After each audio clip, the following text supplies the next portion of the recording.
भगत है। राम निरंजन न्यारा रे का आज उद्यापन सत्र है।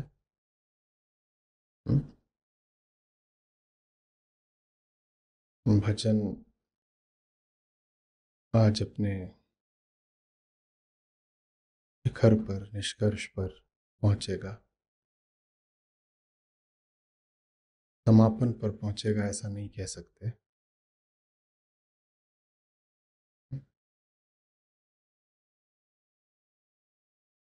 एक बहुत महत्वपूर्ण प्रश्न है जो हमारे सामने खड़ा हो गया है। हमने सुना कि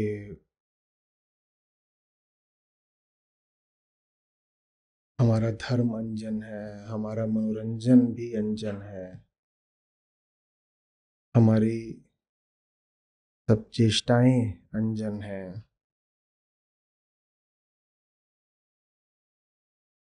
दुनिया की सब सामग्री अंजन है ना।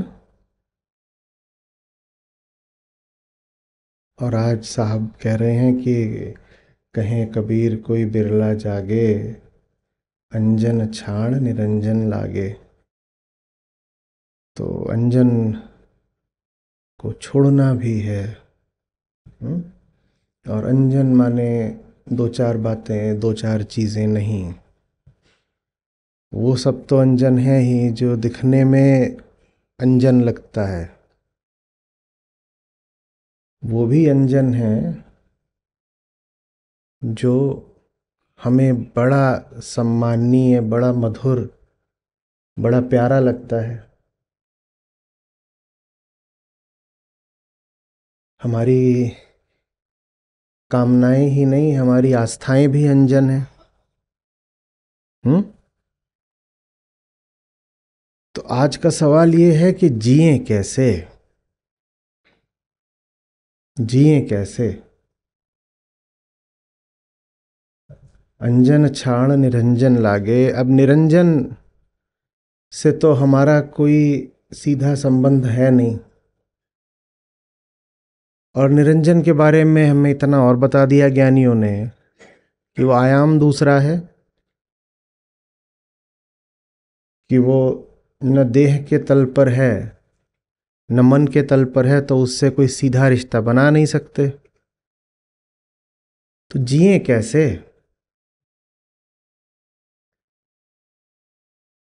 हमारी तो पूरी दुनिया प्राकृतिक, भौतिक, स्थूल, सूक्ष्म इन्हीं विषयों की है। निरंजन तो हमारी दुनिया का कोई विषय हो नहीं सकता। निरंजन विषय हो नहीं सकता। विषय जितने हैं सब अंजन हैं। अंजन को हटा दो तो जिए कैसे।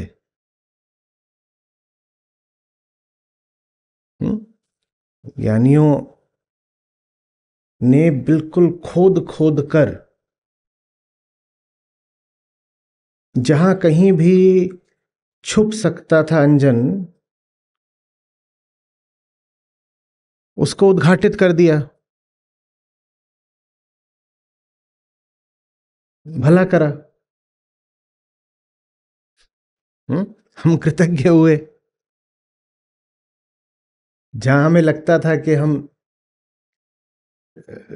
सत्य की उपासना कर रहे हैं, उन्होंने वहां भी दिखा दिया कि सत्य को नहीं, अपनी छाया को, अपनी मान्यता को ही पूज रहे हो। धक्का लगा हमें, लेकिन अच्छा हुआ। चीज धोखे की थी,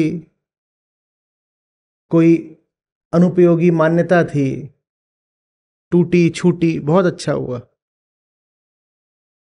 कृपा। इसके बाद जो गंभीर साधक होता है, हम्म, उसमें जिज्ञासा आती है। हाँ, आपने एक बार हमें चीज़ों की व्यर्थता दिखा दी, तो हम व्यर्थ चीज़ पर नहीं लौटेंगे, लेकिन अब ये भी बता दीजिए कि वही जो दो शब्दों का हमारा प्रश्न है, उसका क्या करें? जिए कैसे? सब तो छुड़वा दिया। जिए कैसे? मैं एक उदाहरण देता हूं, उस उदाहरण से आप बात समझेंगे, और वो उदाहरण अपने आप में इस बात का प्रायोगिक प्रमाण है कि जिए कैसे। ठीक है? एकदम बिल्कुल जमीन ही नहीं, धूल के स्तर का उदाहरण है। अभी अभी आया खोपड़े में, दिए देता हूं। आपका हमारा रिश्ता ऐसा है कि आपको देने से पहले मुझे पकाने की जरूरत नहीं होती। सहज ही जो आता है वो मैं आपको दे देता हूं, और आपकी कृपा रही है कि ऐसे ही मैं जो भी आपको कच्चा पक्का दे देता हूं, आप उसको ग्रहण भी कर लेते हैं। तो अभी अभी एक फल उगा है या फूल खिला है, आपको दिए देता हूं। तो जिए कैसे? तो याद आ गया, एक फिल्म आई थी अभी, देवदास पर बहुत फिल्में बनी हैं। देवदास ही थी। हाँ, हाँ। तो जो अभी सबसे हालिया उसमें फिल्म आई थी, तो उसमें जब देवदास मरने वाला होता है, वो जो दृश्य होता है जिसमें वो ट्रेन की बोगी में होता है अपने उस दोस्त के साथ, उसका क्या नाम होता है, चुन्नी लाल के साथ, तो वो कहता है उसने कहा ये छोड़ दो, तो हमने छोड़ दिया।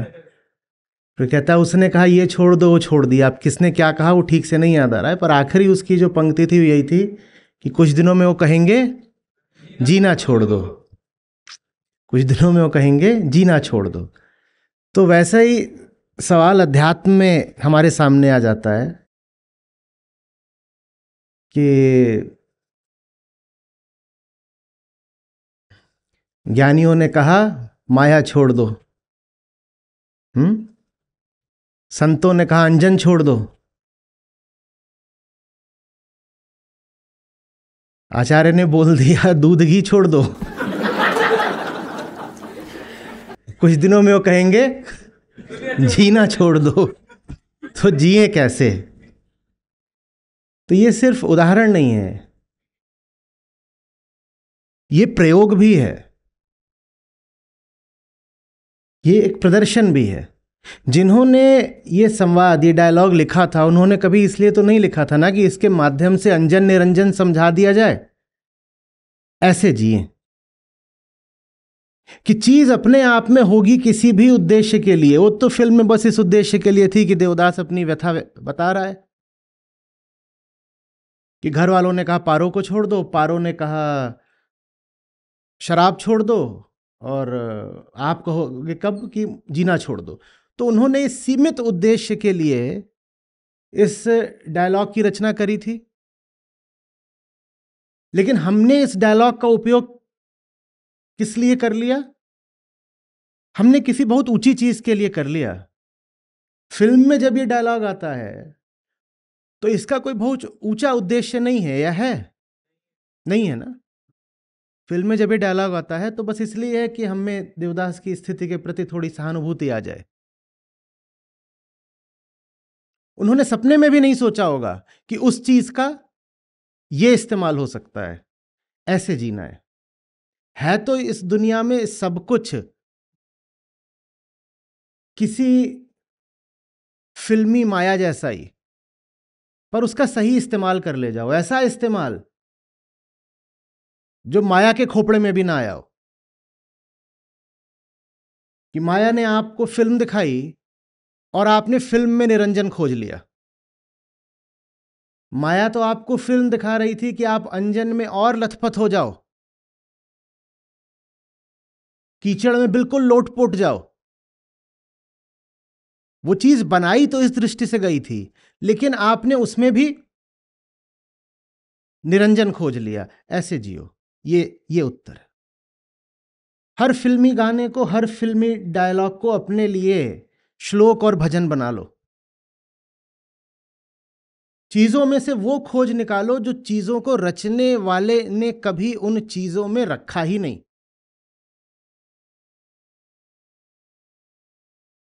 ऐसे जियो। यही प्रश्न था ना कि अगर अंजन व्यर्थ ही है और अंजन से आगे इंद्रियों और मन की क्षमता जाती ही नहीं तो जिए कैसे? क्या क्या छोड़ दें? सब छोड़ ही दें तो जिए कैसे? उत्तर यह कुछ भी नहीं छोड़ना है। बस अंजन को अंजन के लिए नहीं पकड़ना है, अंजन को निरंजन के लिए पकड़ना है। फिल्म को मनोरंजन के लिए नहीं, निरंजन के लिए पकड़ना है। उन्होंने बनाई थी फिल्म मनोरंजन के लिए, आप उसी फिल्म को पकड़ लो निरंजन के लिए। ऐसे जीना है तो कुछ नहीं छोड़ना है, कोई फिल्म नहीं छोड़नी है। बस अंजन को अंजन के लिए मत पकड़ना।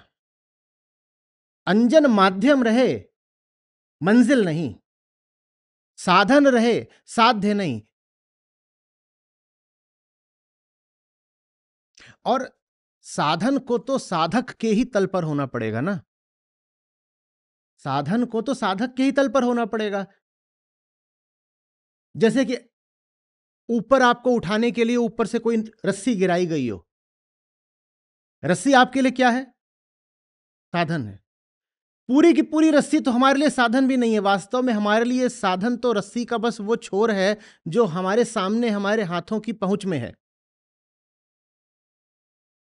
रस्सी का वो छोर किस तल पर होना चाहिए? हमारे तल पर होना चाहिए। तो साधक को और साधन को तो एक ही तल पर होना पड़ेगा, नहीं तो साधन अनुपयोगी हो जाएगा। रस्सी बहुत बढ़िया है पर उतनी ऊपर है, हमसे 10 फीट ऊपर लटक रही है, बहुत बढ़िया है, सीधे आसमान तक जाती है, पर हमसे 10 फीट ऊपर लटक रही है, क्या करें उसका?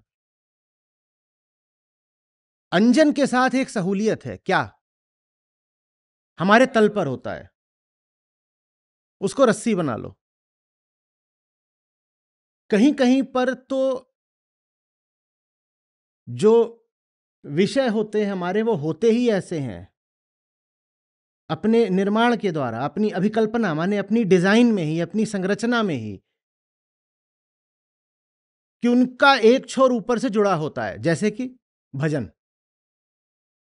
अब भजन आप गा रहे हो, शब्द हैं, ये सब है तो अंजन ही।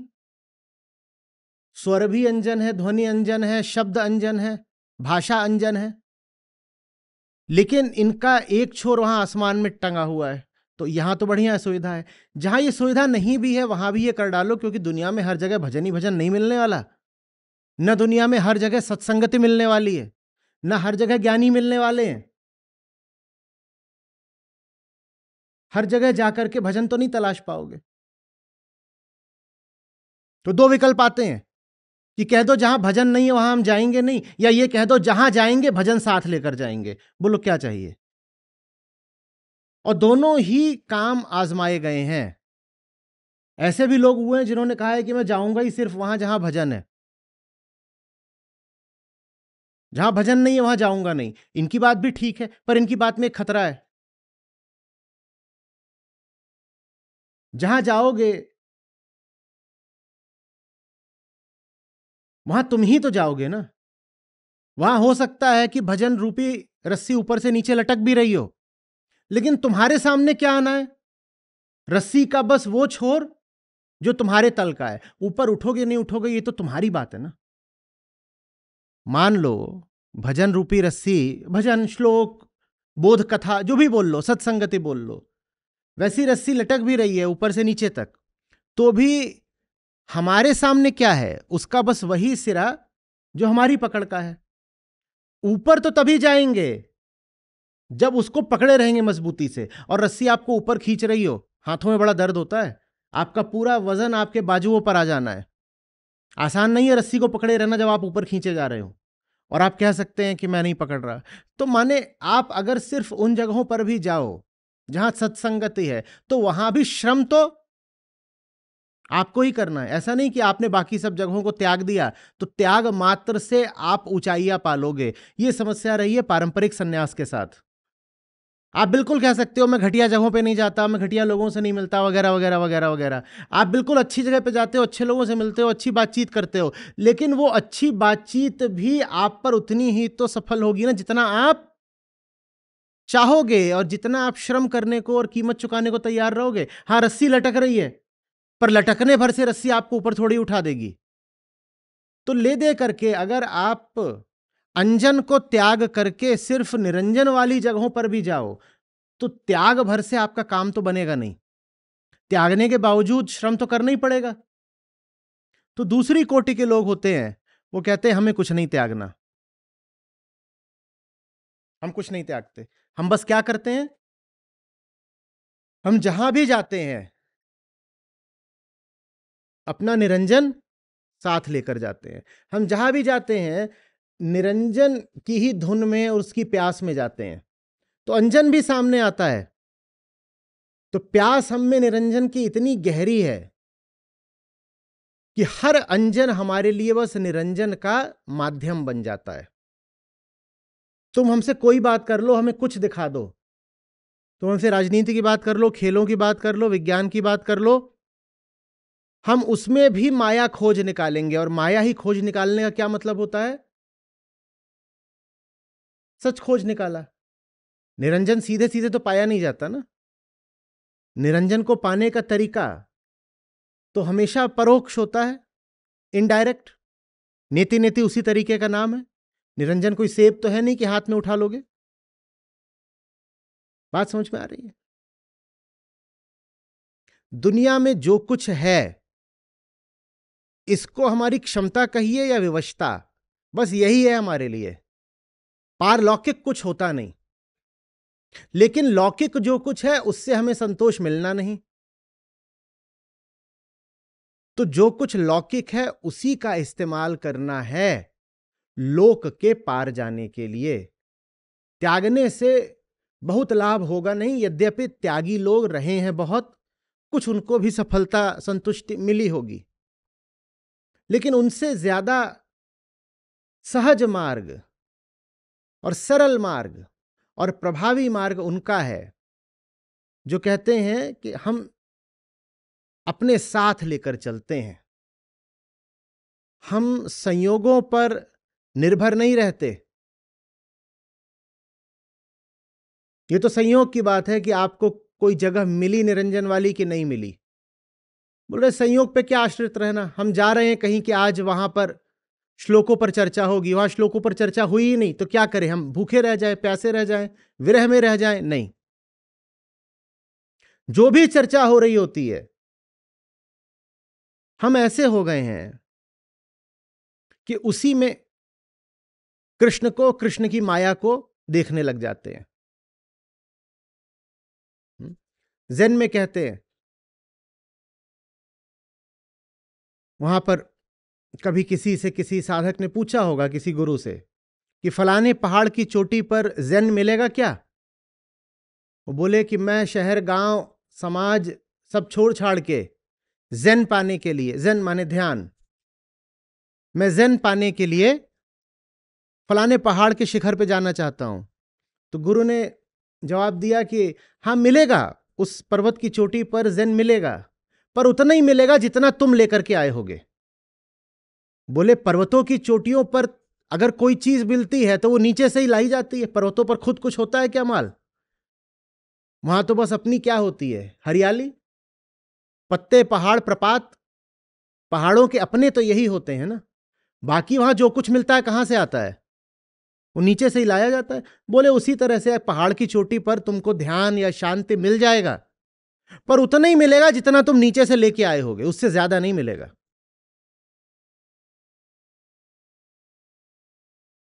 इसी बात को वेदांत में ऐसे कह देते हैं कि यत्र यत्र मनोयाति तत्र तत्र समाधयः। मन ऐसा कर लिया है कि मन जहां जहां जाता है वहीं वहीं समाधि है। अब हम ये नहीं कहते कि मन को वहां भेजना है जिन जगहों पर समाधि है। हम ऐसे हो गए हैं कि जहां जाते हैं वहीं समाधि है, हमें कहीं भी भेज दो वहीं समाधि है। तुम हमें ऐसी जगह पर भेज दो जहां असमाधि की के पक्ष में भी बात हो रही हो, तर्क हो रहे हो, हम वहां भी समाधि खोज लेंगे। बात समझ रहे हैं? अंजन से बच के नहीं भाग सकते ना। अध्यात्म इसलिए है कि आप पलायन करने लग जाएं, कहने लगे अरे छी छी छी छी, ये तो अंजन ही अंजन है, इसको नहीं छूते हम। अंजन को नहीं छूओगे तो छूने वाला कौन है ये भी बता दो। ये देह ही है ना जिससे कह रहे हो कि छूना नहीं, ये मन ही है ना जिससे कह रहे हो विचार करना नहीं। सबसे बड़ा अंजन तो मैं भाव ही है, अहम स्वयं अंजन है। तो ये जो भीतर अंजन बैठा हुआ ये दूसरों को क्या अंजन बता रहा है? ये तो छुआछूत वाली बात हो गई। मैं तुझे नहीं छूता, मैं तुझे नहीं छूता, जबकि सबसे बड़ी गंदगी मैं स्वयं हूं। तो ज्यादा एक परिपक्व बात यह होती है कि अपने भीतर कह लो ऐसा प्रेम रहे या कह लो ऐसा अनुशासन रहे, दोनों ही शब्द ठीक है बिल्कुल। प्रेम थोड़ा ज्यादा मधुर है कि अपने भीतर प्रेम अनुशासन ऐसा रहे कि जो कुछ भी देख रहे हैं उसका सच दिखाई देता रहे। वस्तु का सच कहलाता है तथ्य, और जो वस्तु का सच देखने लगता है वो सच को पा लेता है। एक होता है एब्सोल्यूट ट्रुथ और एक होता है the truth of things. The truth of things इसको क्या बोलते हैं? फैक्ट, तथ्य। हमारे हाथ में एब्सोल्यूट ट्रुथ नहीं है बाबा। निरंजन ये जो छोटी सी चीज होती है इसके हाथ में नहीं होता। ट्रुथ हमारे हाथ में नहीं होता, सच नहीं, लेकिन चीजों का सच हम जरूर जान सकते हैं। चीजों के सच को ही जानने को बोलते हैं तथ्य को जानना, और चीजों के ही सच को जानने को कहते हैं माया का उद्घाटन। तो माया का उद्घाटन ही इस भजन के उद्यापन का संदेश है। बात समझ में आ रही? जो कुछ हो रहा है उसकी सच्चाई जानते चलो, जो कुछ हो रहा है उसका सत्य जानते चलो, तो फिर जो निराकार निर्गुण सत्य है उसको आप उपलब्ध हो जाएंगे। मैं बात को उलझा रहा हूं, ये बात समझ में आ रही है? जिससे भागोगे उसकी सच्चाई कैसे जानोगे ये बता दो। जिससे भागोगे उसकी सच्चाई कैसे जानोगे?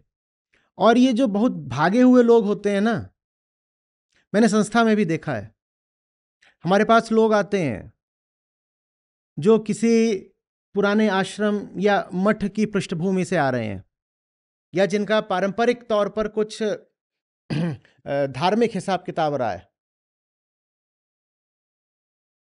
वो यहां पर आकर बिल्कुल परेशान हो जाते हैं, क्योंकि जिन चीजों से वो जिंदगी भर भागते रहे थे, मान लीजिए 25-30 साल के हो रहे हैं, उन चीजों से हम भागते नहीं हैं, हम तो उनके बीच में रह के काम करते हैं। तो उनको समझ में नहीं आता करना क्या है, कैसे करना है। तो उनसे पूछते हैं कि तुम अगर सचमुच ज्ञानी रहे हो या त्यागी रहे हो, तो अब ये सब कुछ जब तुम्हारे सामने आ रहा है तो इतना घबरा क्यों रहे हो? उदाहरण के लिए, जो लोग दुनिया से बहुत भागे होते हैं उनका एक तर्क ये होता है कि हम रैट रेस में नहीं है, हम लक्ष्यों का पीछा नहीं करते अब।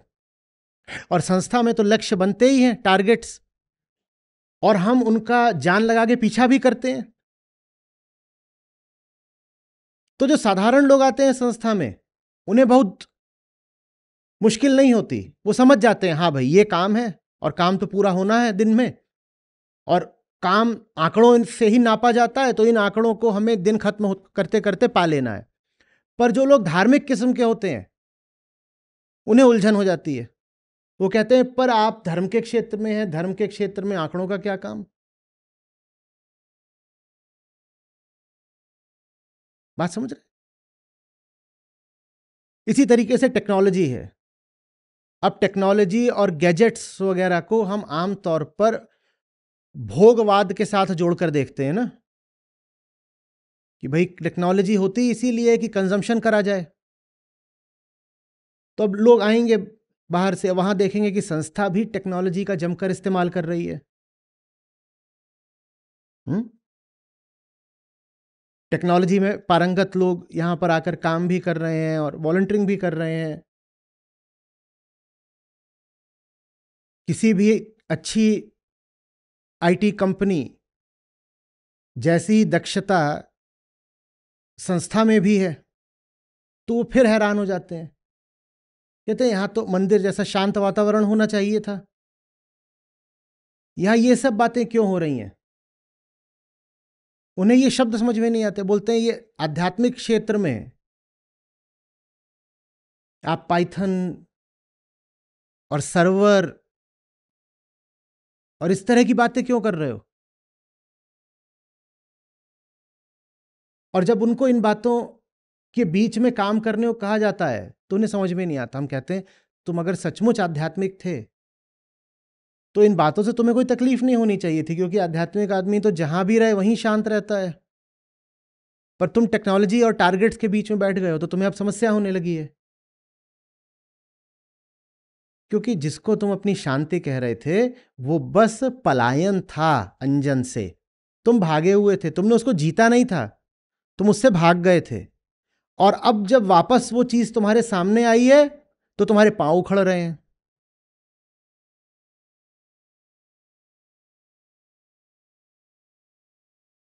बात समझ में आ रही है। आध्यात्मिक लोगों में पलायन भी देखा जाता है और ग्लानि, गिल्ट भी खूब देखी जाती है, खूब देखी जाती है। संस्था के लोग कहीं मॉल वगैरह में घूम रहे हो और उनको जानकार लोग मिल जाएं, मतलब उनके पिछले जन्म के, संस्था में आने से पहले जो जन्म था वो पिछला जन्म है, तो वो उनको ऐसे 2-3 बार ये मेरे संज्ञान में लाया गया कि हम वहां पर थे, घूम रहे थे, तो हमारे जो 10वीं 12वीं के सब यार लोग थे वो मिल गए और उन्होंने बड़े व्यंग के साथ हमसे कहा, अरे तुम यहां क्या कर रहे हो, तुम तो सन्यासी हो गए ना, तुम यहां शॉपिंग मॉल में क्या कर रहे हो। मैंने कहा, उन्होंने कहा तो कहा, तुम्हारा क्या हुआ। बोले हम थोड़ा झेप से गए। अच्छा, उसने बोल दिया तुम झेप क्यों गए, तुम झेप क्यों गए। क्योंकि तुम्हारे मन में भी ये बात है कि अध्यात्म का मतलब है त्याग और पलायन और छूना नहीं है, और शॉपिंग मॉल तो छिच्छी जगह है, मुझे वहां जाना नहीं, और किसी ने अगर मुझे वहां पकड़ लिया तो ये ऐसे जैसे चोरी पकड़ी गई।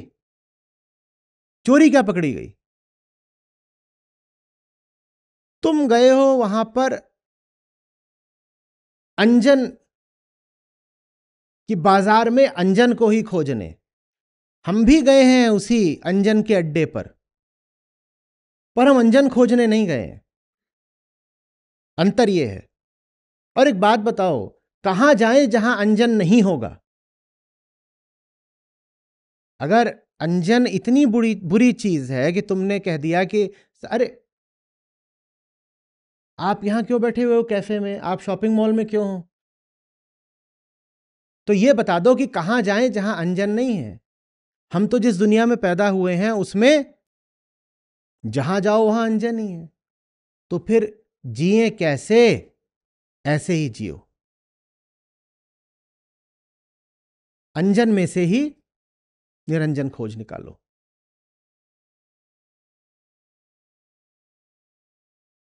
लोगों को बड़ा वो होता है, अब नए लोग आते हैं, अभी किसी ने डाला आचार्य जी द्वारा सुझाई गई फिल्में, ये फिल्में भी देखते हैं। नहीं तो मैं हर तरह की फिल्में देखता हूं। अभी तो तुम्हें आधी ही बात पता है।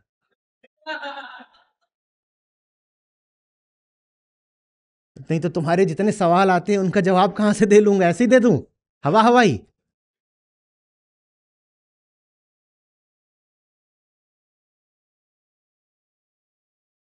अरे ये टेनिस खेल रहे थे,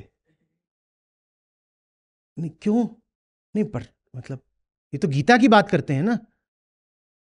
हाँ, तो टेनिस क्यों खेल रहे थे? नहीं तो गीता और टेनिस में क्या लड़ाई हो गई? पर मन में कुछ बैठा है जो कहता है कि अगर गीता है तो टेनिस नहीं हो सकता। इस भूल से बचना है, बहुत बचना है।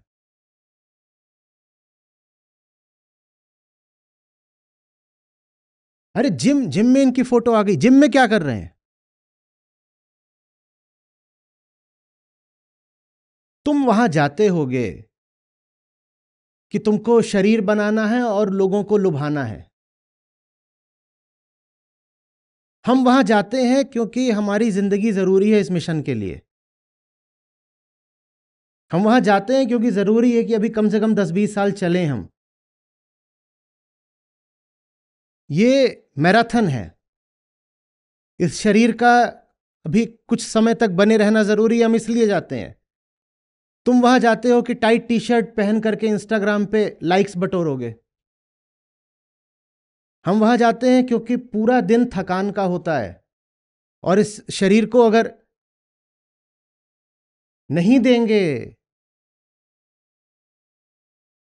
थोड़ी मेहनत, थोड़ी कसरत, तो ढलने लगेगा। अंतर है। हुँ? नहीं पर हमने देखा आप कैफे में बैठे हुए थे। तुम जो करने जाते होगे कैफे में जाते होगे, हम इसलिए जाते हैं क्योंकि हमें वो कोने वाली टेबल चाहिए जिस पर बैठकर हम अपनी किताब पूरी कर सकें।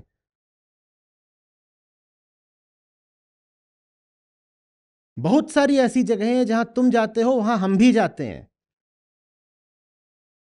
पर हमारे जाने का कारण दूसरा है। हम अंजन का उपयोग कर रहे हैं अंजन के लिए ही नहीं।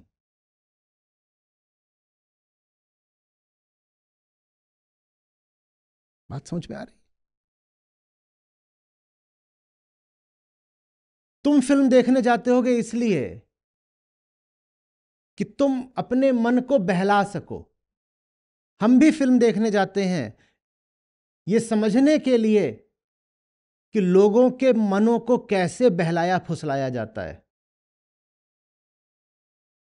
तुम फिल्म देखने जाते हो ताकि कोई आकर तुम्हारे मन को बहला दे, और हम भी यही देखने जाते हैं कि कैसे कोई तुम्हारे मन को बहला ले जाता है, तुम्हें मूर्ख बना ले जाता है। फिल्म हम भी देखने जाते हैं। तुम फिल्म देखने जाते हो ताकि तुम्हारे मन में चोरी हो सके। हम फिल्म देखने जाते हैं ये समझने के लिए कि लोगों के मनों में चोरियां कैसे करी जाती हैं।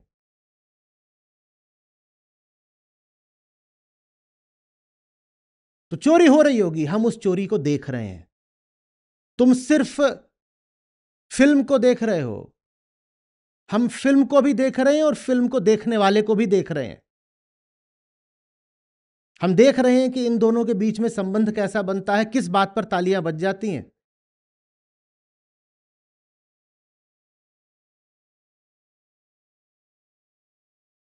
बात समझ में आ रही?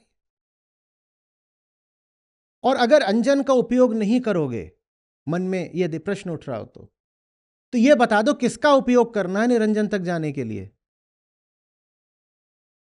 जिसका भी उपयोग करोगे, मैं आपको स्पष्ट करे देता हूं, होगा तो वो अंजन ही।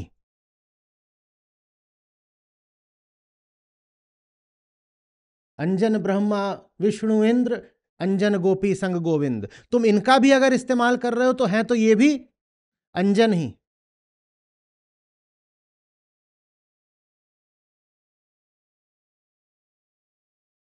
अंजन कहो कहां लग केता, दान पुण्य तप तीरथ जेता।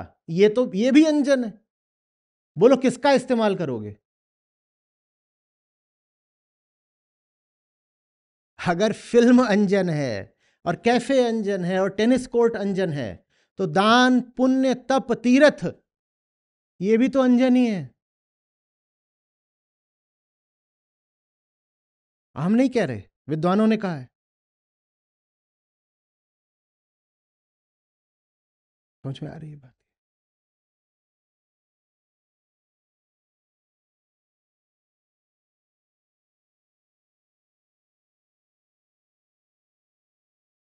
इसी दुनिया में जीना है, कोई जगह नहीं है भाग के जाने को।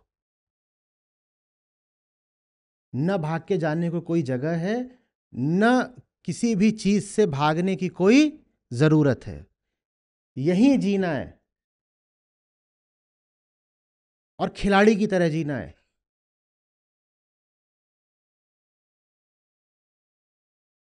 छोटे होते तो होता था, जो जीतता था उसको कहते थे खिलाड़ी, जो हारता था उसको कहते थे पदाड़ी। खिलाड़ी की तरह जीना है, पदाड़ी की तरह नहीं। पदाड़ी कौन है? जो अंजन की तरफ जाता है और अंजन में ही लिपट जाता है, लोट हो जाता कुछ। हम भी अंजन की तरफ जाएंगे, क्योंकि जिस भी तरफ जाए है तो वहां अंजन ही। तो ये कहना भी बहुत कोई महत्व की बात नहीं है कि हम अंजन की तरफ जाएंगे। अरे भाई, तुम जिधर को भी जाओगे उधर अंजन ही है। तो हम भी अंजन की तरफ जाते हैं, लेकिन वहां जाकर लथपथ नहीं हो जाते, लोटपोट नहीं हो जाते।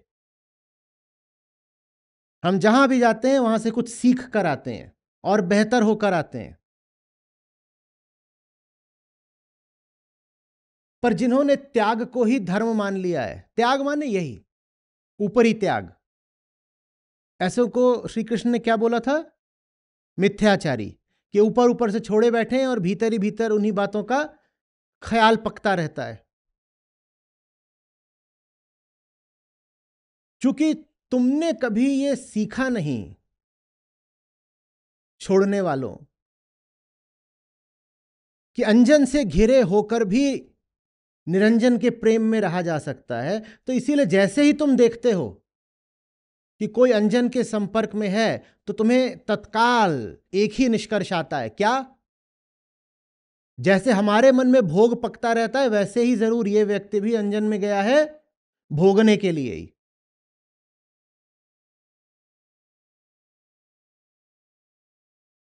तुम्हारी हालत वैसी ही है जैसे तुम कोई हो जो कहे कि कोई आदमी अस्पताल से बाहर निकल रहा है तो मरीज ही होगा, या कोई व्यक्ति अस्पताल के भीतर जा रहा है तो मरीज ही होगा। हाँ, बिल्कुल सही बात है। अगर 100 लोग अस्पताल के भीतर या बाहर जाते दिखते हैं, तो उसमें से 80 मरीज होते हैं, 19 मरीजों के रिश्तेदार होते हैं, पर कोई एक डॉक्टर भी होता है। हम जाते हैं रुग्णालय में, पर रुग्ण बनकर नहीं, रुग्णता को समझने वाला बनकर। और चूंकि हम रुग्णता को समझते हैं, इसलिए रुग्णालय में भी हम स्वस्थ रहते हैं। न सिर्फ स्वस्थ रहते हैं, बल्कि दूसरों को भी स्वास्थ्य देते हैं। समझ में आ रही बात? ये मैं किसी से बात कर लूं तो बड़े आरोप लगते हैं, पर आपने इससे क्यों बात कर ली, आपने उससे क्यों बात कर ली? तुम्हें डर लगता है क्या किसी से बात करने में? मैं तो जिससे भी बात करता हूं गीता की ही बात करता हूं, तो मुझे किसी से भी बात करने में परहेज क्यों, बताओ? ये ऐसी सी बात है कि आप डॉक्टर से बोलो कि पर आप रोगियों के बीच में क्यों गए? आप तो स्वस्थ हो ना, तो आप अस्वस्थ लोगों के बीच में क्यों गए? मैं वहां इसीलिए गया क्योंकि मैं स्वस्थ हूं। और हां, थोड़ा खतरा रहता है जब रोगियों के बीच में जाओ, कि डॉक्टर को भी संक्रमण लग सकता है।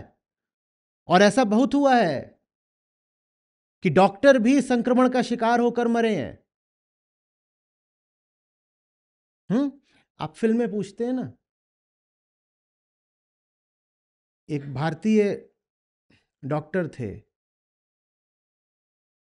जब चीन में महारोग फैला था तो वहां गए थे, और चीनी लोग उनको बहुत याद करते हैं आज भी।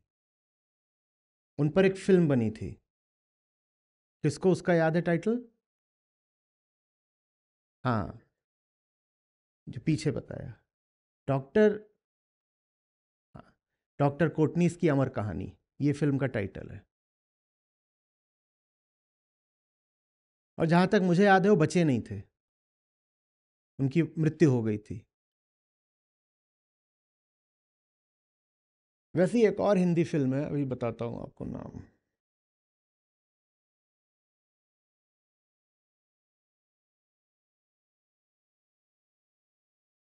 सब याद है, अभी स्मृति से उठ जाता है। तो उसमें ऐसा है कि शायद पुरानी फिल्म है, राजेंद्र कुमार का जो चरित्र है, आप में से कोई बता देगा, वो डॉक्टर है। तो पहले कॉलेज के समय में इनका और एक लड़की होती है, उनका प्रेम प्रसंग रहा होता है। फिर उस लड़की का ब्याह किसी वजह से किसी और से हो जाता है, जिससे हो गई है शादी, उसको कैंसर है। तो वो उसको लेकर के इनके ही अस्पताल में आ जाती है। ये बता देते हैं, जो राजेंद्र कुमार वाला डॉक्टर का जो चरित्र है, बता देते हैं इनका बचना बहुत मुश्किल है। तो कहती है कि तुम इन्हें इसलिए नहीं बचाना चाहते क्योंकि तुम्हें शायद ईर्ष्या हो रही है, कि तुम मुझसे प्रेम करते थे पर शादी इन्होंने मुझसे कर ली, तो तुम्हें ईर्ष्या हो रही है, इसलिए तुम इन्हें बचाना नहीं चाहते। अब उन्होंने तो पूरी सच्चाई के साथ जो मरीज की दशा थी वो बता दी थी कि इनका बचना मुश्किल है, पर वो ऐसे बोल देती है लड़की। तो फिर आगे फिल्म की कहानी यही चलती है कि वो कैसे रात रात लगा करके और पढ़ करके कि दुनिया में अभी कहाँ इसके उपचार में क्या टेक्नोलॉजी हो गई है, पूरी जान लगा करके उस उस मरीज को बचा देते हैं, लेकिन डॉक्टर की अपनी मौत हो जाती है। ये है दिल एक मंदिर। शायद इस फिल्म के गाने भी बहुत अच्छे हैं, कोई गाना बताएगा तो मैं उससे बता दूंगा, इसके कुछ गाने बहुत अच्छे हैं। रुक जा, हाँ हाँ, बस ठीक है ठीक है ठीक है। बीते न मिलन की ये बेला, ठीक है। तो डॉक्टर बन करके जान भी दे देना एक बात है, वहां जो कुछ हो रहा है जानते बूझते हो रहा है। वहां ऐसा नहीं हुआ है कि हम पर विषाणु चढ़ गया है बिना हमारी मर्जी के, बिना हमारी अनुमति के, और हमारा मालिक बन गया और हमारे प्राण ले गया। वहां ऐसा नहीं हुआ है। वहां अगर अपना कुछ नुकसान हुआ भी है तो जानते बूझते हुआ है, स्वेच्छा से हुआ है, किसी ऊंचे उद्देश्य से हुआ है।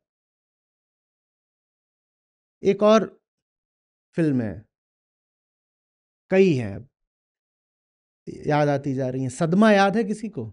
श्रीदेवी और कमल हसन। तो लड़की पागल है, उसको वो ठीक कर देता है और अंत में खुद पागल हो जाता है। वो पागल है, उसको बच्चे की तरह पालता है और वो ठीक हो जाती है। जब ठीक हो जाती है तो खुद पागल हो जाता है।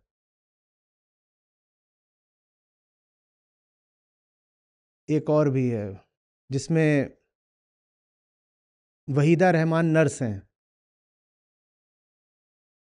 खामोशी।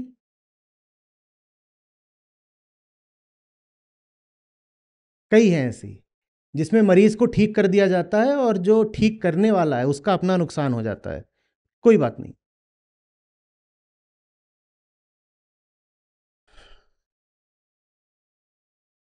बात समझ में आ रही है? अंजन से भागा नहीं जाता। अंजन एक चुनौती है, उसका सामना करा जाता है। तुम फिर आ गए हमें रिझाने के लिए। देखते हैं कि तुम हमें रिझाते हो या हम तुम्हें सुलझाते हैं।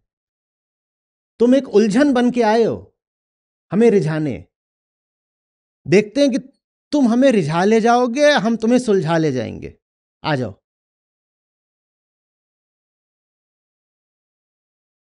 भागना थोड़ी है। देखते हैं कितना दम है तुम में, आओ। इसमें फिर मौज है जिंदगी की। हाँ क्या,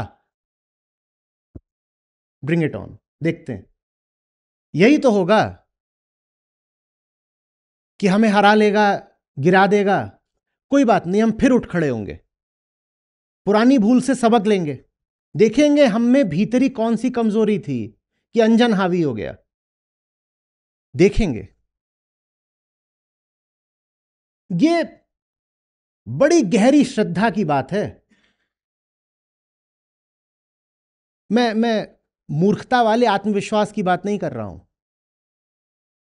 कि जाकर के 5 शेरों के बीच में घुस गए और उनको बोल रहे हैं आओ।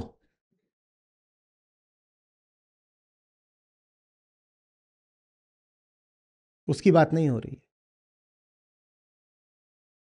आत्मज्ञान में साफ पता होता है कितने गहरे पानी में है, पता होता है कि किस तल की चुनौती अब स्वीकार करी जा सकती है।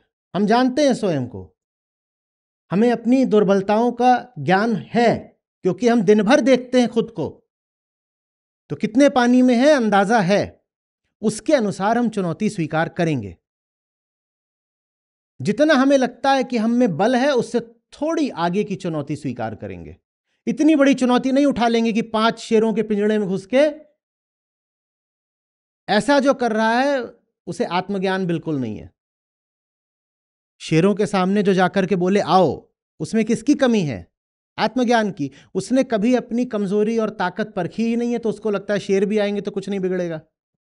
हम अपनी कमजोरियां भी जानते हैं, अपना बल भी जानते हैं, और जितना हमें अपना बल लगता है उससे थोड़े आगे की चुनौती को हम दावत देते हैं, आओ।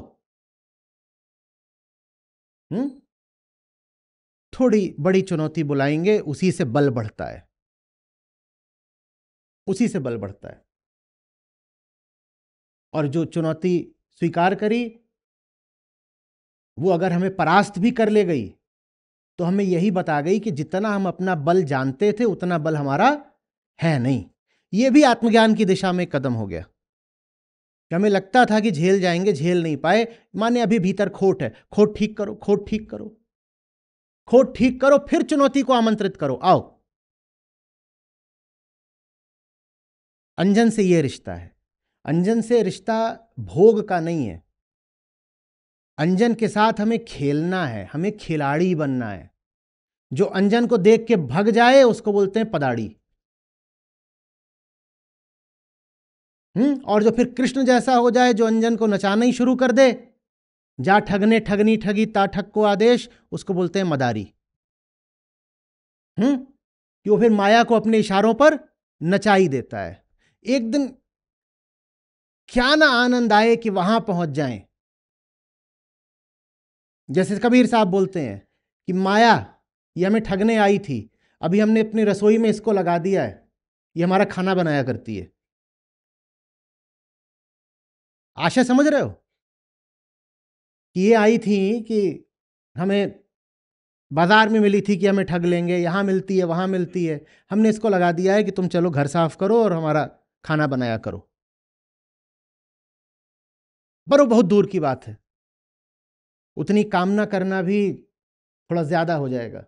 तो अभी तो हम ये नहीं कहेंगे कि मदारी बन जाएं, इतना तो लेकिन चाहेंगे कि खिलाड़ी तो बन जाएं। अध्यात्म में आकर के पदाड़ी मत बनिएगा कि यही सीख लिया है कि अरे रे रे रे क्या हो रहा है, फलानी चीज हो रही है, अरे नहीं हम थोड़ी, हम तो गीता वाले, हम नहीं करते, हम नहीं जाते। भोगने में बंधन है या जानने में बंधन है? भोगने में। जानने में तो रुचि है, कहां क्या है हम तो और ज्यादा जानना चाहते हैं। जिसको जाना नहीं उससे मुक्त कैसे हो जाओगे? लेकिन जानने का मतलब यह नहीं है कि हमें अभी जानना है कि शेर के दांत कितने होते हैं। तो गए थे, उससे बोला अंकल जी मुंह खोलो,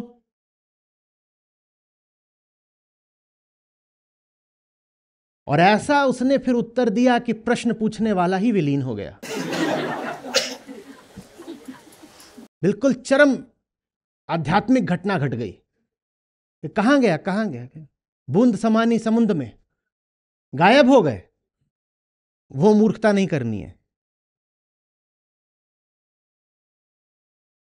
इतनी बड़ी चुनौती मत उठा लेना कि चुनौती तुम्हें खा ही जाए। बोलते हुए डर लगता है, पता नहीं मैं बोल रहा हूं आज कौन जाके क्या करने वाला है।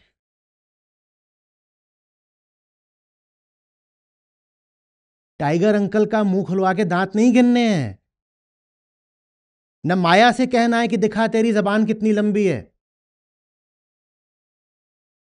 वो ऐसी ही निकालेगी कि पूरा तुम्हें लपेट लेगी ऐसे।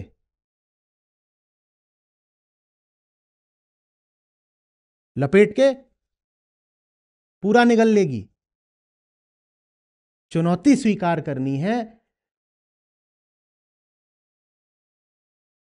14 साल के बच्चे होते हैं, उनको किनके साथ खिलवाया जाता है?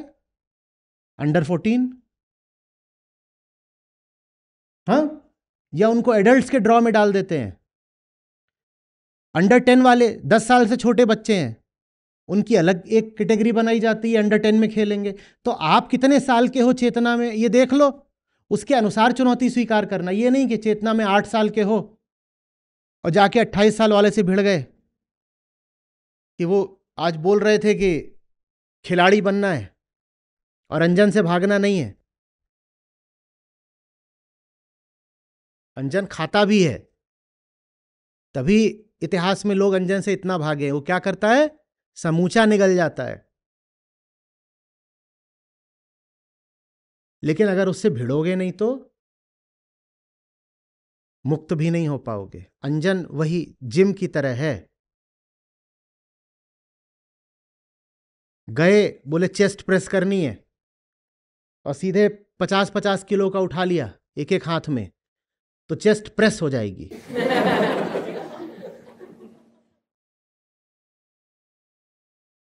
और दूसरी ओर अगर नहीं करोगे चेस्ट प्रेस, तो ऐसे ही घूमो फिर। तो वजन तो उठाना है, पर उतना उठाना है जो अपनी सामर्थ्य से थोड़ा आगे का हो, न सामर्थ्य से कम हो, न बस उतना ही हो कि जितनी सामर्थ्य है सामर्थ्य से थोड़ा ज्यादा हो, पर इतना भी नहीं उठा लेना कि छाती ही टूट गई। लेटे थे करने को और वो हाय हाय कर रहे हैं, कोई उठा दो। ये कला है, ये जीने की कला है। यही है वास्तविक जीवन विज्ञान, कि दुनिया से रिश्ता क्या बनाकर रखना है। पूरा अध्यात्म, सब दर्शन बस इसी सवाल का जवाब पाने के लिए है कि हम हैं और ये दुनिया है, और इससे रिश्ता क्या रखना है। हम हैं, ये दुनिया है, इससे रिश्ता क्या रखना है, और तो कोई सवाल है ही नहीं जीवन में। तो दुनिया से रिश्ता रखना है दुनिया को समझने का। कुछ भी इतना आकर्षक नहीं है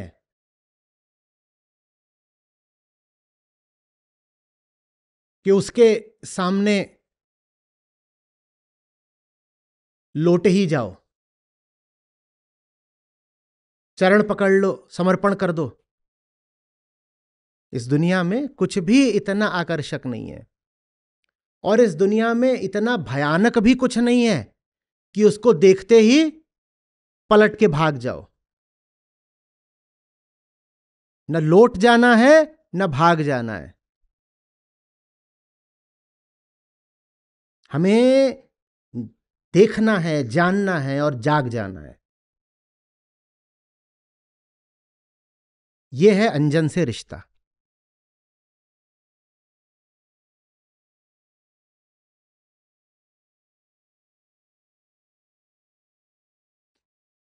वो कहानी चलती है खूब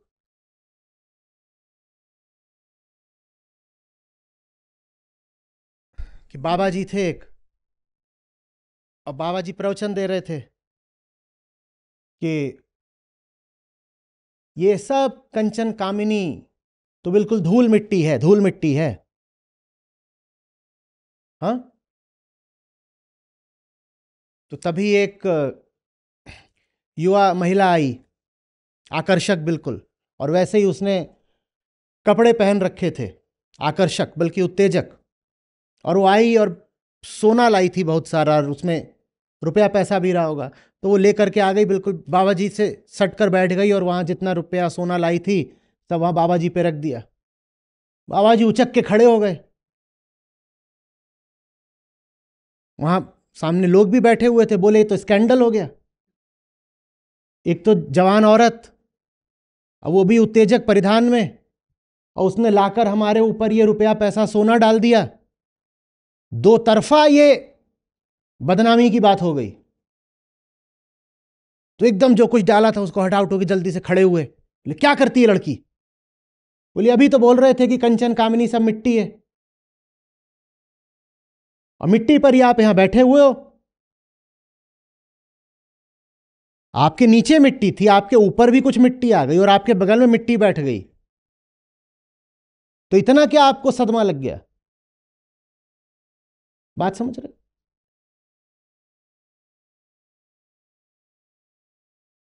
डरना नहीं है, जानना है।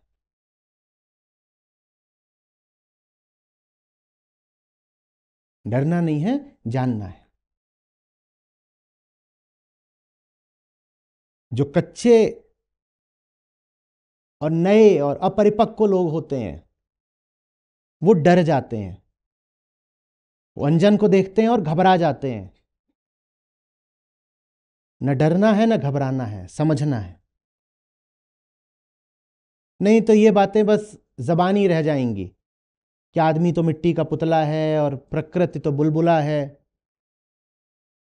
अगर आदमी मिट्टी का पुतला और प्रकृति बुलबुला है तो तुम घबरा किस बात से रहे हो? फिर दुनिया में फिर कौन सी चीज है जो तुम्हें डरा सकती है अगर ये जान लो कि प्रकृति एक बुलबुला मात्र है, सब कुछ ही बुलबुला है?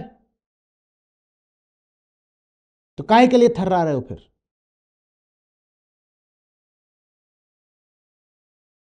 समझ में आ रही बात? कितनी बोध कथाएं हैं जो यही बताने के लिए हैं।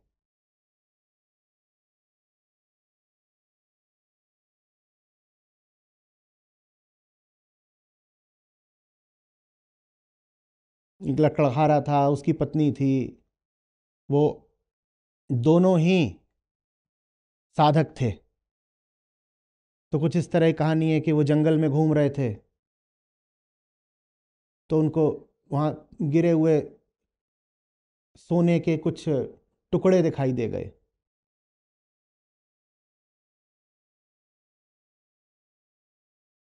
और जंगल में क्या घूम रहे थे, क्या करने के लिए? लकड़ी उठाने के लिए। वो सांझ को चूल्हे में डालने के लिए जो गिरी हुई सूखी लकड़ियां होती हैं उनको उठाने के लिए जंगल जाया करते थे कि वहां से बीन लाएंगे और शाम को इससे रोटी बनेगी।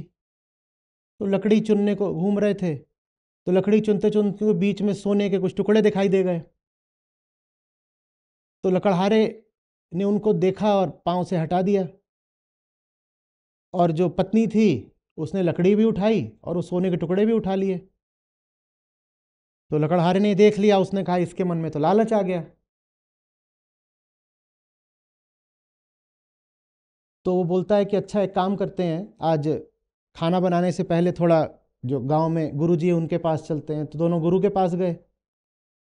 लकड़हारे ने वहां जाकर के घटना बता दी। बोले देखो गुरुजी, इसको लालच आ गया है। गुरुजी बोले ये तुझसे ज्यादा आगे की है, मन तेरा अभी साफ नहीं है। जब बीनने ही गए थे, तोड़ने नहीं गए थे, तो फिर जैसे लकड़ी वैसे ही सोना। भेद तूने किया है, ये तुझसे बेहतर है। तेरे लिए वो सोना बड़ी बात थी, तो तूने उसको हटा दिया। इसके लिए जैसे लकड़ी था वैसे सोना था, लकड़ी का भी ये कुछ इस्तेमाल कर लेती, सोने का भी ये कुछ इस्तेमाल कर लेती, इसने उठा लिया। अब आप अगर साफ मन से नहीं सुनोगे इस घटना को तो इसका विकृत अर्थ निकाल सकते हो, पर यह बोध कथा क्या बताने के लिए बनी है वो समझो।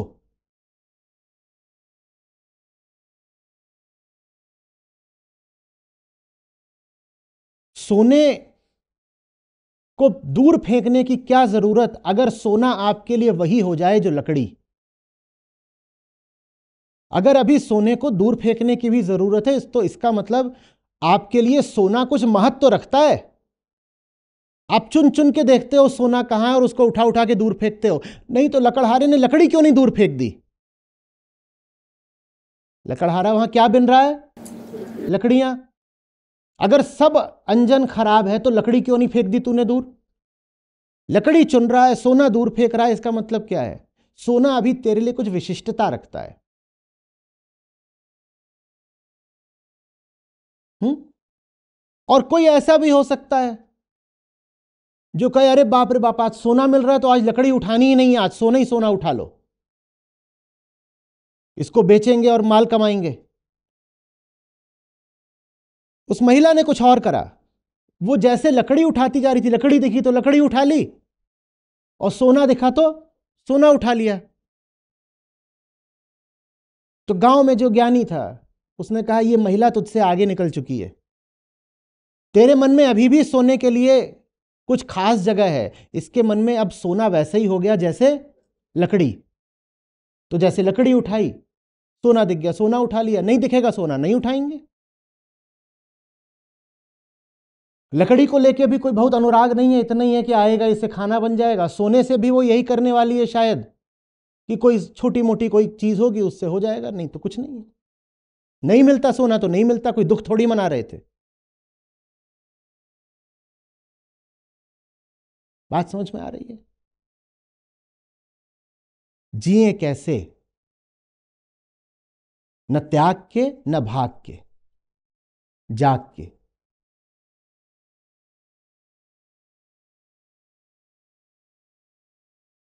स्पष्ट हो रही है बात? खेलने का मतलब समझते हो ना? किसी चीज में पूरी जान लगा देना, ये अच्छी तरह जानते हुए भी कि ये सिर्फ खेल है, ऐसे जिया जाता है। पता है अंजन है, ये लगातार याद रहे कि अंजन है। वैसा मूर्ख खिलाड़ी नहीं हो जाना जो खिलाड़ी खेल के बीच में एक दूसरे का सर फोड़ देते हैं। ऐसा भी होता है कि नहीं होता है? खेल रहे थे और गोली चला दी, खबरों में आता है। क्रिकेट खेलने गए थे, दूसरे के सर पे स्टंप मार दिया, उनको फिर हम खिलाड़ी नहीं मानते ना। खिलाड़ी कौन सा होता है? कि जम के खेल रहा है, जम के खेल रहा है। मान लो क्रिकेट, और आउट हो गया तो चुपचाप अपना बल्ला उठाता है, बाहर निकल जाता है। ये थोड़ी करता है कि अब वहां पे खेल रहे थे तो खेल रहे थे, अब आउट हो गए तो आउट हो गए।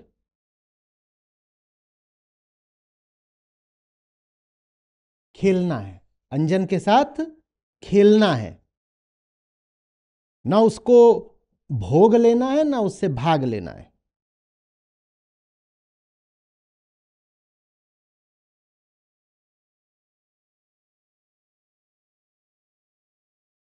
समझ रहे हैं? नहीं तो पाखंडी बनोगे। पाखंडी बनोगे ये बोल के कि मैं तो अंजन का त्याग कर चुका हूं, और अंजन का त्याग असंभव है, कोई नहीं अंजन का त्याग कर सकता। इतना बड़ा अंजन तो क्या ये है? ये कौन आ रहा है दावा करने अंजन का त्याग कर दिया? पाखंड होगा, कुछ नहीं होगा।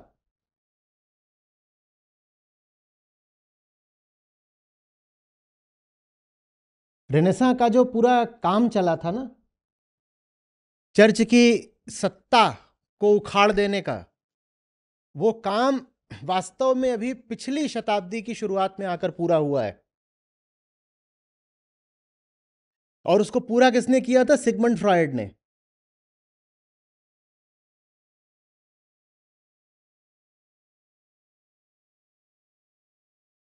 सिगमंड फ्रॉयड ने सिद्ध कर दिया कि बिना जाने समझे जो तुम त्याग करने की कोशिश करते हो वो त्याग हो ही नहीं सकता, आंतरिक तल पर भी नहीं हो सकता। जो कुछ भी तुम छोड़ते हो वो बस जाकर के मन में नीचे बैठ जाता है, तलहटी में बैठ जाता है, यहां बाहर कहीं नहीं निकल जाता।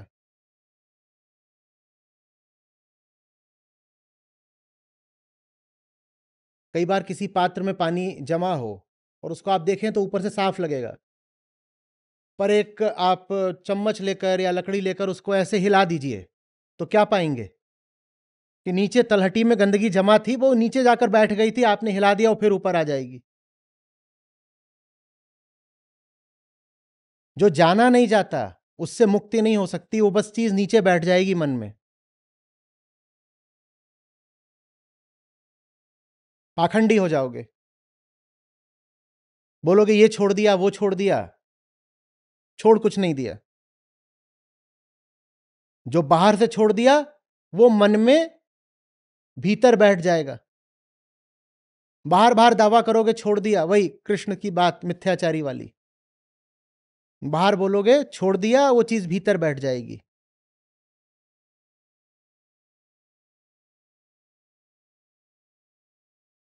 जानो समझो।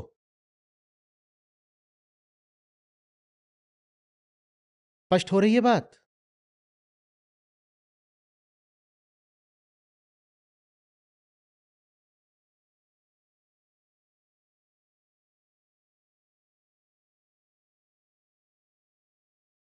हमें लोग चाहिए जो जगत के खेल में पारंगत हों।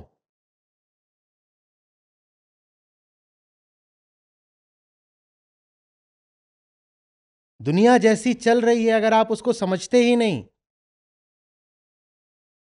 तो दुनिया जैसी चल रही है उसको आप बदल कैसे पाओगे?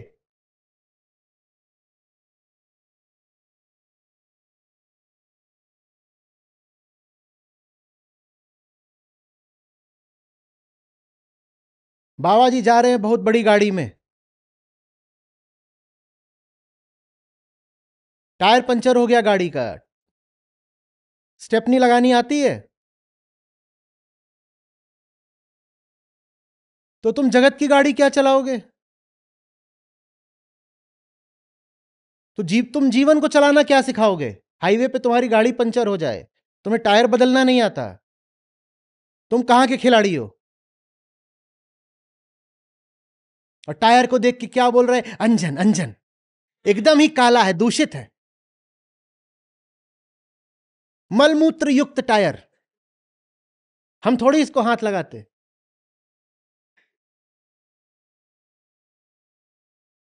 जो अपना हाथ मैला होने से डरता है वो एक नहीं 11 कायरों की मौत मरता है। गंदगी में घुसना जानो, गंदगी को पीने के लिए नहीं, गंदगी को साफ करने के लिए।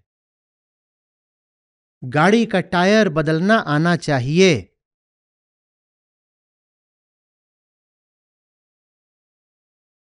खेद की बात यह रही है कि धर्म के क्षेत्र में ज्यादातर जो बड़े नाम रहे हैं उन्हें गाड़ी का टायर बदलना नहीं आता।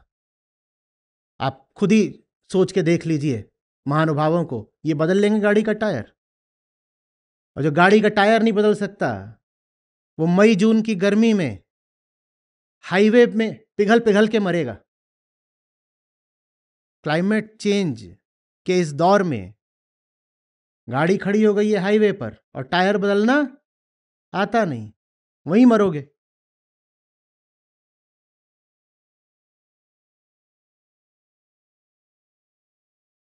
और चलना तुम्हें गाड़ी पर ही है, लेकिन टायर बदलना आता नहीं, क्योंकि टायर क्या है? अंजन। टायर अंजन है, छिच्छी है, हम नहीं छूते।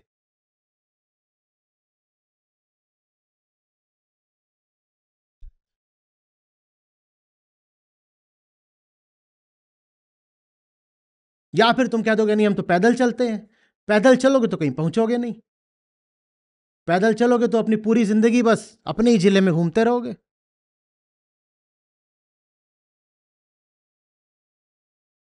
खेलना सीखो, जम के खेलो। बस भीतर जिस एक के प्रति प्रेम होना चाहिए वो प्रेम कभी ना भूलो। उसको दिल में लिए लिए जहां जाना है जाओ, वो तुम्हें गलत जगह जाने ही नहीं देगा। तुम जिस भी जगह पहुंच जाओगे उस जगह को तुम्हारे लिए सही बना देगा। यही श्रद्धा है।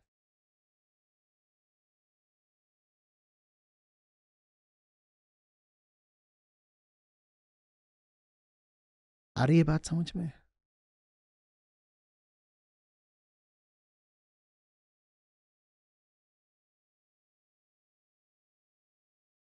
पता नहीं क्या समझ में आ रहा है।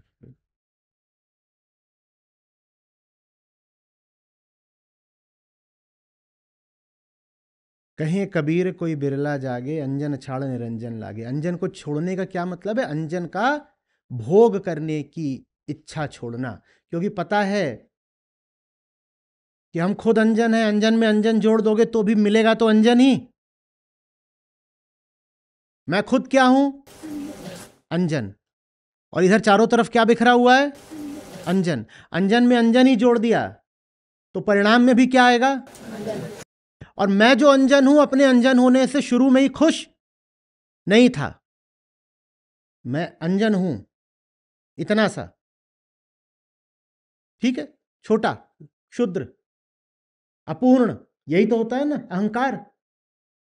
मैं इतना सा अंजन था और अपने आप से खुश नहीं था, और मैंने बाहर जाकर के अपने आप में और क्या करा? बहुत सारा अंजन जोड़ लिया। अब मैं इतना बड़ा अंजन बन गया। अब तुम अंजन बन जाओ कि कोयले का इंजन बन जाओ, हो तो अभी भी काले ही, तो खुश कैसे हो जाओगे? खुश तुम पहले भी नहीं थे, खुश थे, इतने से थे, अब इतने बड़े हो गए, लेकिन वस्तु तो वही है। इतनी सी थी तो परेशान करती थी, इतनी हो जाएगी तो क्या करेगी? जान ले लेगी। हाँ, तो अंजन के पास मैं जाता हूं, पर अंजन को स्वयं में जोड़ने के लिए नहीं। अंजन का उपयोग मैं करता हूं माध्यम की तरह, साधन की तरह, क्योंकि जानना मेरा स्वभाव है। सामने विषय होगा तो ही तो उसको जानूंगा ना। दो विषय होते हैं, एक सामने और एक भीतर। जो कुछ भी सामने है उसको जानना है। ट्रुथ ऑफ थिंग्स को जानने से ट्रुथ तक पहुंचा जा सकता है। ट्रुथ ऑफ थिंग्स को ही जानकर एब्सोल्यूट ट्रुथ तक पहुंचा जा सकता है।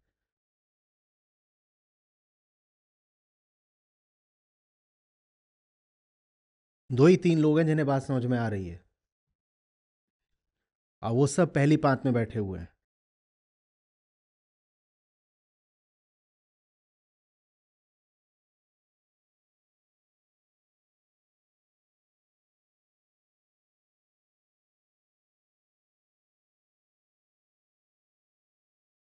वहां आए होगे तुम लोग, इसलिए लोग खुश हो रहे हैं।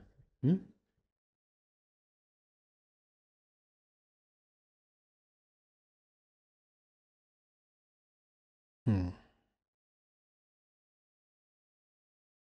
अंजन को छोड़ना है।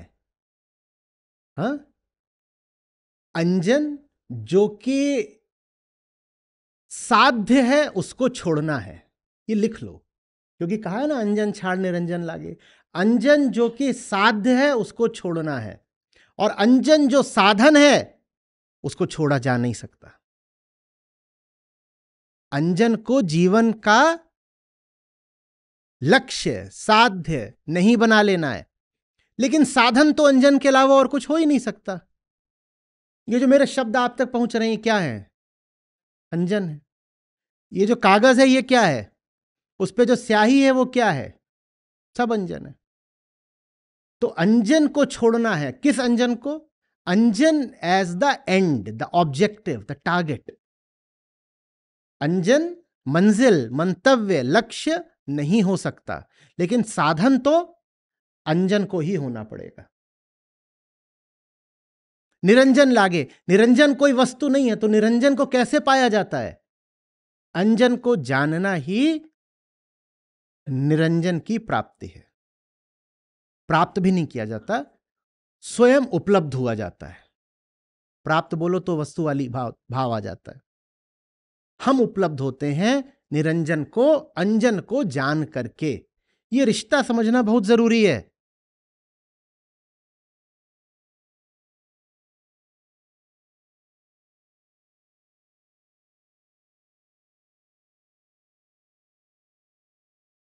जो लोग अंजन को साधन के तौर पर भी स्वीकार करने से मना कर देंगे, मैं फिर चेता रहा हूं, वो सिर्फ पाखंडी हो जाएंगे। और धार्मिक आदमी से ज्यादा बड़ा पाखंडी कोई नहीं होता,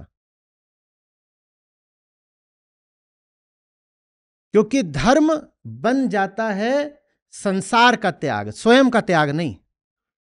जैसे ही धर्म बन गया संसार का त्याग, स्वयं के त्याग की जगह, वैसे ही धर्म माने पाखंड। संसार अपनी छाया है, और संसार एक अवसर है स्वयं को समझने का। छाया को त्याग कर क्या मिलेगा? और जो स्वयं को समझने का अवसर मिला था उसको त्याग करके तो तुम स्वयं को समझने से ही वंचित रह जाओगे ना। त्याग सकते भी नहीं। नतीजा झूठ, पाखंड और ईर्ष्या बड़ी जबरदस्त।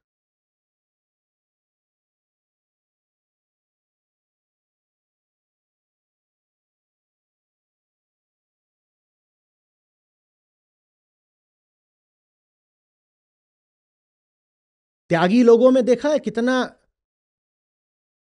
क्रोध रहता है आम संसारी के प्रति। जो सब छोड़ छाड़ के बैठा हो, वो आम लोगों को देख ले तो एकदम उफन पड़ता है। उसके उफनने कारण ये नहीं होता कि देखो मैंने भोग छोड़ा है और तुम भोग कर रहे हो, इससे तुम्हारी दुर्दशा होगी, तुम बंधन में रह जाओगे, ये नहीं कारण है। ये तो करुणा का कारण हो जाता। करुणा वाली बात नहीं है। बात यह है मुझे तो मिला नहीं भोगने को, तू कैसे मौज किए जा रहा है। मुझे तो मिला नहीं, तू कैसे मौज किए जा रहा है।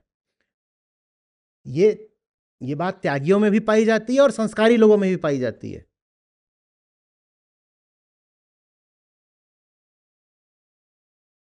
माओं को बेटे बेटियों से समस्या हो जाती है, सासों को बहुओं से समस्या हो जाती है कि ये सब जो ये कर रही है हमें तो कभी करने को मिला नहीं, तो ये क्यों कर रही है, पापिन। बात यह कि वो पाप करना तो तुम भी चाहती थी, पर तुम्हारे पास ना माहौल था ना हिम्मत। अब वो आज की लड़की है, उसको माहौल भी मिल रहा है और हिम्मत भी उसमें थोड़ी ज्यादा है, तो तुम ईर्ष्या से फूकी जा रही हो और उसको पापिन वगैरह बता रही हो।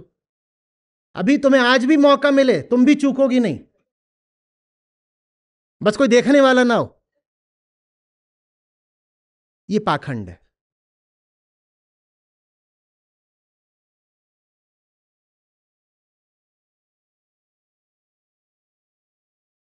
ऐसे हो जाओ कि जो भोग रहा है उस पर करुणा आए, ईर्ष्या नहीं। अगर हमारी भी लालसा भोगने की हो पर हमें भोगने को ना मिला हो किसी भी कारण से, कारण आर्थिक हो सकता है, सामाजिक हो सकता है, धार्मिक हो सकता है, कोई भी कारण हो सकता है कि इच्छा तो भोगने की थी पर हम भोग नहीं पाए, तब हम किसी को भोगते देखते हैं तो भीतर आती है ईर्ष्या। लेकिन जब हम जानते हैं कि ये भोगने इत्यादि का खेल क्या है, जब हम जानते हैं कि ये सब जो चल रहा है उसमें दुख से आजादी मिलनी नहीं है, जब जो चीज भोगी जा रही है उससे किसी ज्यादा ऊंची चीज के साथ हमारा रोज का गुजारा है, तब हमें भोगी को देख करके ईर्ष्या नहीं आती, करुणा आती है। तब हम उससे जाकर के कह सकते हैं कि बेटा ये जो तुम खेल रहे हो ना, ये खेल हम कब का खेल खेल कर छोड़ चुके हैं, इस खेल से कुछ नहीं मिलता। हमें बुरा लग रहा है कि तुम अपनी जिंदगी बर्बाद कर रहे हो इस खेल में। इससे बेहतर एक खेल है जो खेला जा सकता है, आओ तुम्हें खेलना सिखाएं। यह करुणा है क्या? ईर्ष्या बोलती है मैंने नहीं खेला, तू क्यों खेल रहा है। करुणा बोलती है आओ तुम्हें खेलना सिखाएं। करुणा कहती है तुम खेलने की कोशिश कर रहे हो पर घटिया खेल है, तुमसे खेला भी नहीं जा रहा। हम खिलाड़ी हैं, आओ हम तुम्हें खेलना सिखाते हैं। और खेलना तो इसी संसार की पिच पर ही है। बात यह नहीं कि कुछ खेलते हैं और कुछ नहीं खेलते, खेलना तो सबको यही है। बात यह है कि कुछ पदाड़ी होते हैं, कुछ खिलाड़ी होते हैं। ठीक है ना? जब हाँ आ जाती है इधर से तो मैं समझ जाता हूं सब ठीक है।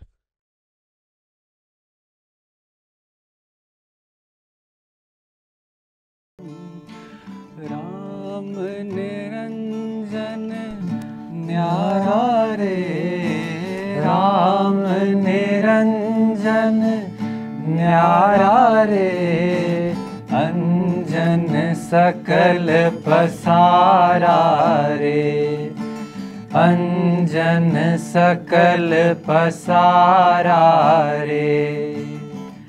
राम निरंजन न्यारा रे, राम निरंजन न्यारा रे, अंजन सकल पसारा रे, अंजन सकल पसारा रे।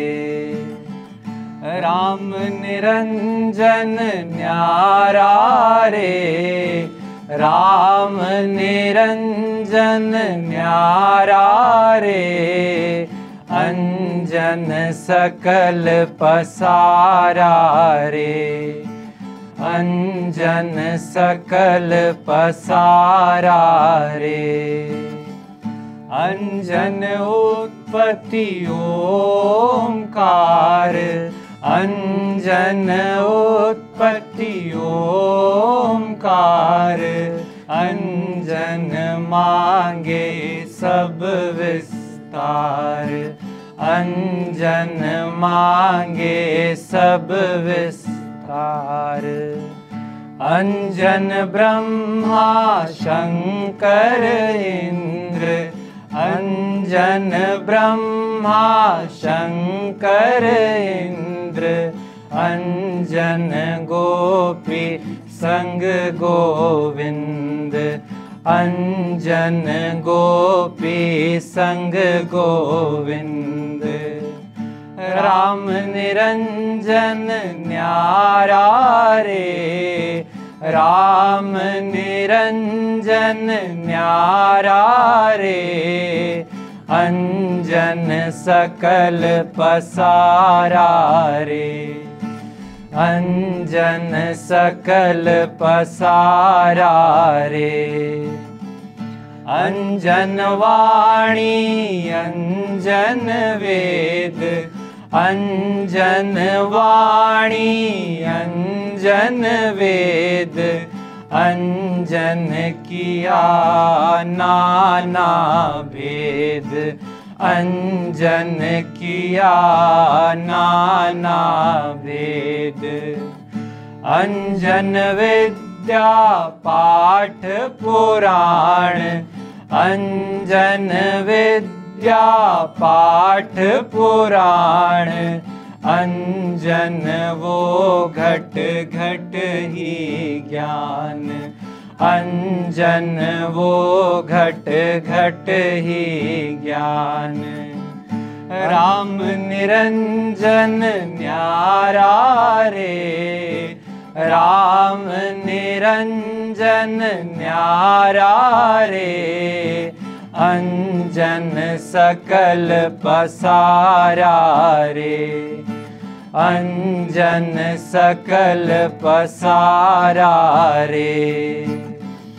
अंजन पाती अंजन देव, अंजन पाती अंजन देव, अंजन ही करे अंजन सेव, अंजन ही करे अंजन सेव। अंजन नाचे अंजन गावे, अंजन नाचे अंजन गावे, अंजन भेष अनंत दिखावे, अंजन भेष अनंत दिखावे। राम निरंजन न्यारा रे, राम निरंजन न्यारा रे, अंजन सकल पसारा रे, अंजन सकल पसारा रे। अंजन कहो कहाँ लग केता, अंजन कहो कहाँ लग केता, दान पुनि तप तीरथ जेता, दान पुनि तप तीरथ जेता। कहे कबीर कोई बिरला जागे, कहे कबीर कोई बिरला जागे, अंजन छाड़ी निरंजन लागे, अंजन छाड़ी निरंजन लागे। राम निरंजन न्यारा रे, राम निरंजन न्यारा रे, अंजन सकल पसारा रे, अंजन सकल पसारा रे। राम निरंजन न्यारा रे, राम निरंजन न्यारा रे, अंजन सकल पसारा रे, अंजन सकल पसारा रे, अंजन सकल पसारा रे।